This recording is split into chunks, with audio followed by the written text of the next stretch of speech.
from Tony Blair. Oh my God, this might actually be from Mandelson, but I'll say it anyway. I think it was a New Labour guy who said this, which is the platform of your party should fit on the back of your membership. Hello and welcome to UC3P's The Forum.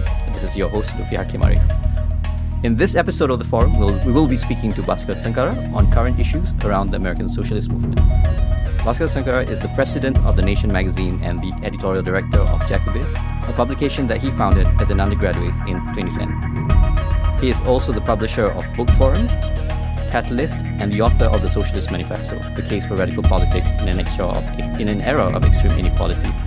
Sunkara is a former vice chair of the Democratic Socialists of America and is currently on the board of the Center for Working Class Politics. So, welcome, Bhaskar. Thanks for having me. So, also joining me for this conversation is Zahir Quader, also from UC3P lead editor and MPP 2027, and Eli Seo, a special guest today, a fellow MPP 2026. How's it going? Glad to be here.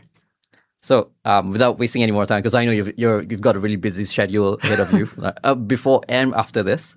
So I guess just to get things started, I mean, you wrote a very interesting book that I know you're going through in your seminar, the Socialist Manifesto. This is a very strong title. Maybe just give us like the really short summary of this book. I mean, what should we look forward to it? Yeah, I think the Socialist Manifesto covers the past, present, and hopefully future of the socialist movement. I think it tries to do a few things. One, it tries to lay out a vision of socialism after capitalism. So kind of my vision goes beyond just a social democratic vision of building socialism within capitalism. But at the same time, it tries to not necessarily draw a strong dichotomy between the two, to show how different strains of the socialist movement were in fact interrelated. So as a result, I try not to do the no true Scotsman thing, and I try to look critically at the Soviet experience, but see it out as a outcropping, out of an outgrowth of the same common wellspring of the broad socialist movement that also gave us Swedish social democracy. So in a way, it was an accessible attempt to give not just young socialists, but just people in the U.S. getting, acquainted with democratic socialism, a historical sweep of what it meant, and also, a little bit on strategy and kind of other thoughts on whether it has a future in the U.S. going forward. I guess when it comes to talking about socialism, and this was something we joked around a little bit earlier, is that there's always someone else who's more socialist. And I know the kind of let's just say some choice words pointed towards you and Jacobin and probably also your book. And then how do you counter those claims saying that, this is, just like a softer repackaging of capitalism to make it more palatable to the wider working classes, that kind of thing? Well, to begin with, there are many people within the socialist movement that are, in fact, more radical than me. And I think that's not necessarily a good thing, to be as leftmost possible on every single issue. I start from a normative starting point, which is I have a moral and ethical belief that we should live in a more equal society. And we should live in a society that diminishes inequalities of both wealth and power, and that we should also question hierarchies. Perhaps we will find that some forms of inequalities are beneficial to society, those of us on the bottom of the income distribution. But in my mind, there's no excuse for the great extremes of both income, but more importantly, power distributions that we have in our society today. Yeah, speaking of sort of placing on a spectrum of socialism within parties within the U.S., obviously. DSA, Democratic Socialists of America, has grown in prominence recently, crossing 100,000 member mark, especially coincident with sort of the rise in the election of Zohran Mamdani in New York. Where do you think sort of the trajectory of the movement and DSA specifically diverges from, and then maybe converges with some of the electoral movements that have been happening over the past 4 or 5 years? So I joined the Democratic Socialists of America when I was 17 years old, and at the time we had maybe 5,000 members in good standing. And now we're over 100,000. And DSA does something that's very different than companies releasing an earnings report, and that they calculate your active membership as being lapsed like the day after your 1-year anniversary. So you have to constantly renew. In a normal like subscription-based business, for instance, you would still be an active customer if you were a couple months lapsed because maybe you'll renew. So I think the real number of active DSA members is possibly higher than 100,000. Obviously, it's benefited greatly from having these national ambassadors for their ideas. So from Bernie Sanders, AOC, what makes Zohran Mamdani unique is that he's actually a DSA cadre. He's an organizer. He would spend his nights and weekends doing work for DSA. That was the context in which many of us, met and knew him. He still occasionally speaks at DSA members as, nominally as an equal, as someone who will stand in the line to speak and give his intervention and have the same allotted time as everyone else, and so on. So I guess the question is, what is the ultimate upside of DSA in a country like the U.S.? Well, I think that DSA can become a core of organizers, union organizers, electoral organizers. They could be maybe 500,000 Americans who are socialists and are playing that role in their workplaces and their communities. I don't think DSA is a prototype for a mass party. I think there's certain things about our program, our rhetoric, and other things that seems like that would be a very difficult lift, obviously in the United States. So I think that I personally don't encounter that a lot in the socialist movement. I think it's probably different on campuses or different, environments and places. But I think more broadly, egalitarian movements or movements on the left need to be able to speak to people's hopes and aspirations and ambitions as well. So, for example, when you're organizing immigrants, it's quote unquote easy to organize immigrants when they're just coming into the U.S. and they're struggling with ICE and they're struggling with the conditions that all low-wage workers in the U.S. have to struggle for. But you have to, at the same time, be able to speak to their ambitions to, normalize their life in the U.S. and get a house, a car, and, have extra money for disposable income and things like that. And I think the immediate sort of socialist program in the U.S. would increase the bucket for both, our social wage in terms of the things we have access to, like healthcare and so on, but also increase our disposable income. And I think we have to be able to speak to aspiration, and particularly as it relates to immigrant groups that are both aspirational, but also have a set of values that I honestly think are good values. My parents were immigrants to the U.S., came to the U.S. just before I was born, solid Democrats, probably self-describe as liberals. My mom voted for Bernie in 2016. My dad voted for Clinton, I think, but told people to vote for Bernie because, it would reflect well on his son, But that our household, like a lot of immigrants' households, was a fairly, by certain standards, like hierarchical and kind of strict household. The goal was always to, work hard and try to kind of fulfill our part of the bargain of being immigrants in the U.S. And I think these sorts of ideas are actually very, very widespread, including among the Democratic Party base. Much less Latino voters and others the left will need to win over going forward. Even when we think about Black Americans are the most consistent voters by demographic for social democratic redistribution in the U.S., but also they tend to have more conservative views than a lot of Americans, including even the median American historically before the Republican Party has gone off the rails again on gay marriage and other things. And we have to be able to, again, not agreeing or capitulating to all these ideas, but to be able to engage with peoples with different values and still try to find a way to bring them into a broader coalition for both progressive social goals, but economic transformation. Winning over your skeptics and opponents, how does that translate to actual governing? Like, I mean, what have you seen in terms of the outcomes of it? When basically, just how do you bridge how has the performance been between regional rhetoric and actual government performance? Well, I think the Democratic Socialists of America in New York City is a very unique organization in that it has well over 10,000 members in New York City alone, and the mayor of the city is a member. If you live in Astoria, Queens right now, in certain parts of Astoria, Queens, your city councilor is a DSA member. Your assembly person's a DSA member. Your soon-to-be member of Congress, most likely based on the polls, will be a DSA member. Your state senator is a DSA member, and your mayor is a DSA member, and your member of Congress, AOC, is a DSA member.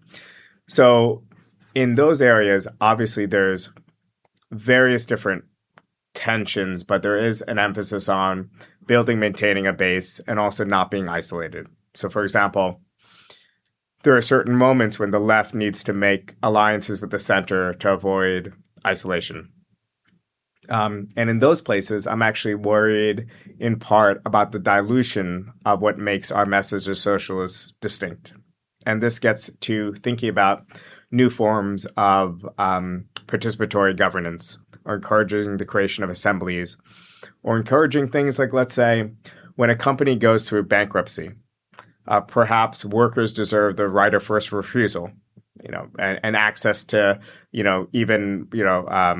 SBA rate style access to capital to restructure businesses, with hard budget constraints and so on. I'm not proposing anything crazy, but these sorts of ideas as ways to change the axes about how, let's say, Zohran is doing from, is he at a moral level socialist enough, to is he actually pursuing things that are different than Bill de Blasio or in Chicago, Brandon Johnson would be pursuing? Like, what makes his form of governance as a socialist distinct?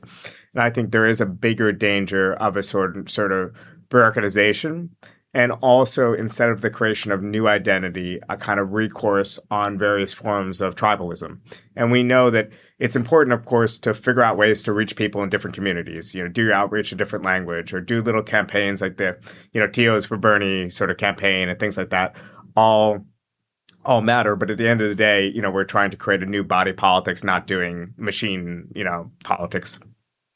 Yeah. Speaking of, I think something really interesting happened with Zohran recently when he was messaging towards the governor, where he was like, oh, we can either raise all the property taxes in New York City or raise the tax rate on the rich by, was it 1 or 2%? And I thought that was like a very, oh, he knows how to play the game, which I think is very unique in this day and age, especially because you don't really see many people on the left going that sort of sharp and direct. Well, I think he was doing I think in practice it is not working, what he was doing. I half wonder how much, if we could replay this and he said percentage points instead of percent, whether this narrative would have changed for what it's worth.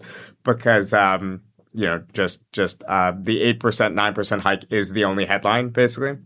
But in theory, he's doing something very social democratic in a sense. He's saying there is a constraint. Like, money is real, right? You can't just deficit finance, especially at the state level. I would argue that in other countries too, the portion of the left and center left that takes power and just has a theory of spending money that says, we need to stimulate demand so we could just spend unlimited amounts of money and it'll all work out because we're stimulating demand, is just, it's nonsense. I'm kind of I think we should always be aware of the hard limits of wherever we're operating, including capitalism as a whole. I think Zohran is aware of those limits. And I think facing a deficit, he's trying to, in the most democratic way possible, explain to the people the situation, explain the different options, and also propose targeted cuts in a way that tries to minimize the impact on working class people. And I think that is distinct. I'm not sure if the messaging is working, but it does strike to me, this ended up not being a totally failed experiment and a huge disappointment, but strikes me as some of the communication that Syriza or governments like that made at times when left-wing governments were forced to implement austerity. Yeah, well, if you want to talk about the difference between percentage points and percentages, the Harris School of Public Policy is definitely the place to do it. That's a lot of what we talk about here. But you think the sort of role of the executive in American politics at the national level could be used? Is it sort of the same scenario that Zohran's in right now, or is there sort of a different strategy that the DSA as a party or socialists as a movement should employ?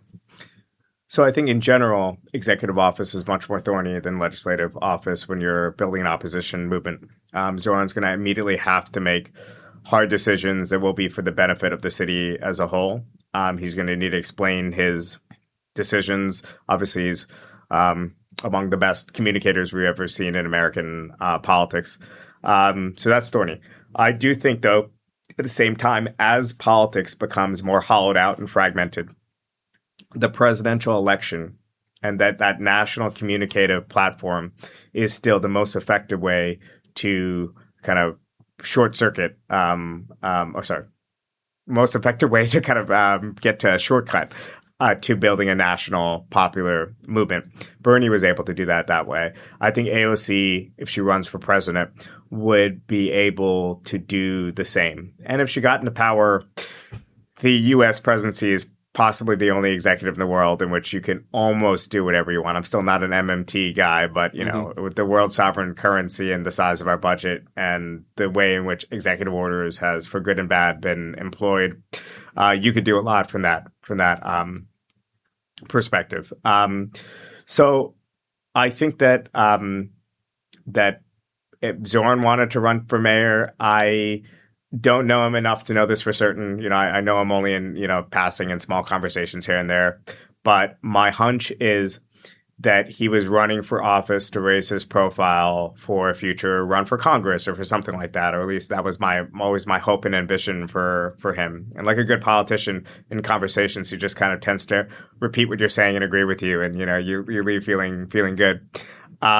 And I think he just found himself through his skill and ambition and all the volunteers around him in this position. And I think it is a tricky position. I mean, not to make this the Zohran Mamdani show, but and I agree with you. He's a great communicator, but sometimes like just seeing him appear on my feed every day, you do wonder, like, is there a point where it's somewhat oversaturated?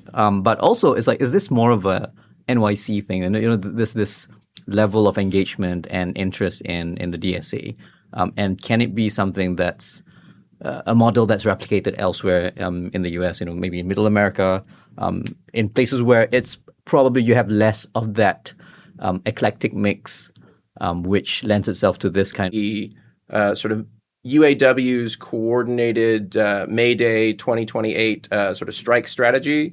And how that fits within either the broader labor picture or the national political picture. I think as a whole, the labor movement has moved to the left consistently in the last 20, 30 years. Even the Teamsters story is quite a complicated one. I think it has a lot to do with the fact that there was no real loyalty developed between Harris and the Teamsters. They would have endorsed Biden, just simply because he delivered lots and lots of money to them. But I think some of this has to do with Trump as a figure that was uniquely, or hopefully uniquely in my view, able to win over a lot of male workers, especially in certain fields, and a lot of his appeal. And I think reducing his appeal, like a lot of American liberals seem to do, to racism and sexism and other things, especially before his first term and in his first term and in this last run, was a big mistake, because it caused people to misunderstand his appeal among many different workers from different backgrounds. Of course, there's a broader trend of class de-alignment that we have across the world with center-left parties losing their traditional working class base. The Democratic Party, where we obviously have that too, but I think Trump is kind of an accelerant that might have overstated how deep along we are. But I think the main challenge of politics in our age is to figure out how to engage this broader layer of working class people. Organized labor is too weak in the U.S. to be the primary agent of change. We have 6% or so private sector union. Yeah, well, I think if you if you ask some of the political staff on the Biden campaign, I'm not sure they're so sure that the Teamsters were champing at the bit to endorse him either. But I'll give you some insight, Sure. at least from within the Teamsters. Biden was the opposite of any politician in history, and that most politicians, they will, if you're in a position of power, either you have money or you're a union leader or whatever, they'll talk your ear off if you want. You can get in touch with them whenever you want, and they'll deliver you nothing. They'll make you a bunch of promises, deliver you nothing. Biden did the exact opposite thing, where his White House delivered big for the Teamsters, but the Teamsters had no access to the White House, had very limited access to the White House, did not feel like they were involved or knew what was going on. Ultimately, the Teamsters would have endorsed Biden. It's basically certain between the way this first straw poll was conducted and the way in which the finger was on the scale for Biden, and also just generally with Sean O'Brien's kind of disposition towards Biden. I have no doubt they would have endorsed him. I think it was a historic betrayal that they endorsed Trump as opposed to speaking of the RNC and doing a no endorsement. If you wanted to send a message, that would have been the way to send the message. But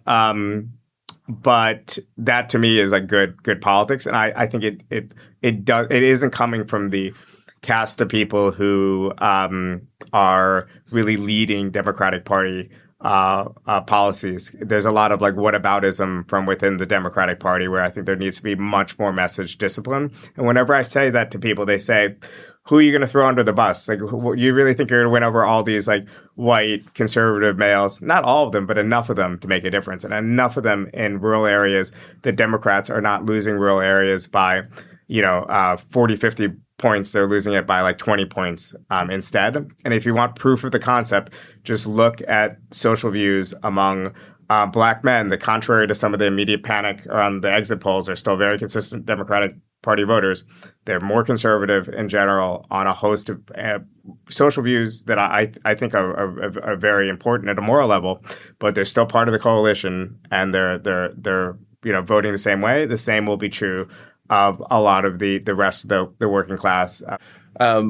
Setting aside maybe the practical questions of whether AI is real or a bubble or whatever, where do you think, just in terms of the common discourse around working class politics versus this sort of capital investment and expenditure that has been ballooning over the last couple of years and is set to increase, where does sort of your politics fall within that? And does it change maybe a message to people who are afraid of being replaced essentially by some form of AI or capital expenditure or another?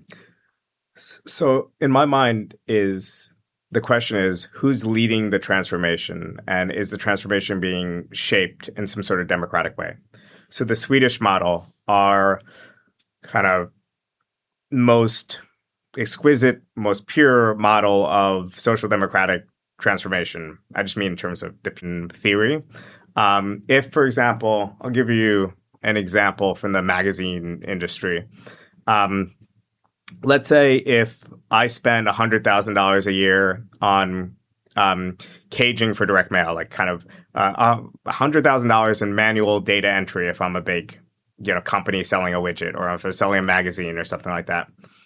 Well, if I'm able to use AI to cut down that labor and save that $100,000, I most likely, in theory, would be able to expand my direct mail run. I'd be able to send more direct mails to more people, which will lead to more magazines being sold. So there'll be more trucks on the road, more trees getting cut down, more pulp getting turned into paper stock, more things getting printed, and so on. The net effect would be job creation, and also the economy as a whole would be more efficient if certain worse jobs were being eliminated and new jobs were being created.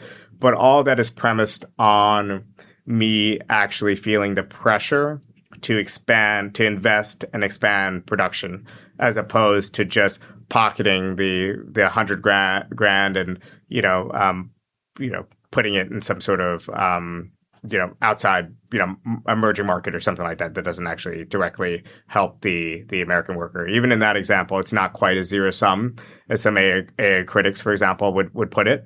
But I think it's broadly correct that we need to make sure that the savings for this not only help workers getting displaced, but also are reinvested into the economy as a whole. And that means a lot of things, but it also means putting wage pressure on capitalists in a sort of systematic way. So you're saying that Elon Musk and Alex Karp don't have our best interest at heart? No. And even the Claude anthropologic guy doesn't either. Though he's like, he's trying to audition for the role of progressive bourgeoisie. But I think, overall, I'm not a doomer. I do believe that technology has lots of practical applications that we'll see in practice. And the number one thing I'm looking forward to is McKinsey contracts getting cut or eliminated. I think this company, it's gone. I mean, I think that's a good segue to kind of like bring our conversation to a close. Because the title of your series of seminars is The American Socialist. And within the context of the developments and news flows that we are getting, and knowing the capitalists in society, like how does this... Because, I mean, the thing is, when I read the name of the series of seminars, like, I think for the layperson, you're still thinking about, when you say American Socialist, you're thinking of Red Scare. You're hearkening back to this idea of McCarthyism and all that. So, like, in a way, I guess, like, I'm trying to understand, like, where do you see this project going forward? And then especially with AI coming in and potential displacements of like millions of people from their jobs. And basically we're at a point in time where there is significant transformation that's possible in the economy, in people's social circles, social life. So where does that vision of the American socialist fit within these changes? Well, I think it's worth saying that the American left has been an important part of every major transformation in the U.S. since progressive transformation, since the first modern left, right? The left of the abolitionist movement and the left that helped establish the Republican Party and get rid of slavery, expropriate the planter class, that led us through Reconstruction. The second left that secured forms of industrial democracy during the New Deal, the third left of the civil rights movement. During all these eras of American history, including more recently fights for civil rights for gay people and all sorts of other social advances, the American left, including American socialists, have been present. So I think that in a way, the pessimism that we often see on not just the left, but the center left as well, does a disservice to the real record of success that we have. Soon after Biden's election, I know at the Roosevelt Institute, there was proposals to have a big, exhibit and conversation about the New Deal and about Roosevelt's legacy, maybe tied to 4 freedoms or something like that. And a member of the leadership, the very top leadership of the Roosevelt Institute, was uncomfortable with celebrating Roosevelt at that moment because, it was, end of 2020, beginning of 2021. And on the one hand, of course, I don't know what the source of the discomfort was. Maybe it's internment or a host of other things that one should be uncomfortable with.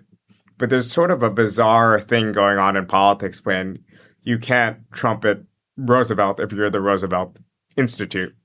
And more broadly, you can't say common sense things that, yes, it's very good that academics are looking into redlining is an inequality in the way the GI was implemented or whatnot. But like all this GI Bill was implemented, but all this ignores the fact that Black Americans used to vote for the Republican Party, and then all of a sudden they started voting for the Democratic Party, and they're still voting for the Democratic Party. And somehow I think the correct critiques of certain aspects of where our transformations have been unfinished have been used in such a way that actually makes it harder, not easier, for us to make more radical and far-reaching transformations like I think we need in the future. So on that transformative note, I would like to thank our guest today, Bhaskar, for your generosity in your time and your thoughts with us today. This has been The Forum, and also thank you to my co-hosts, Zahir and Eli, for joining.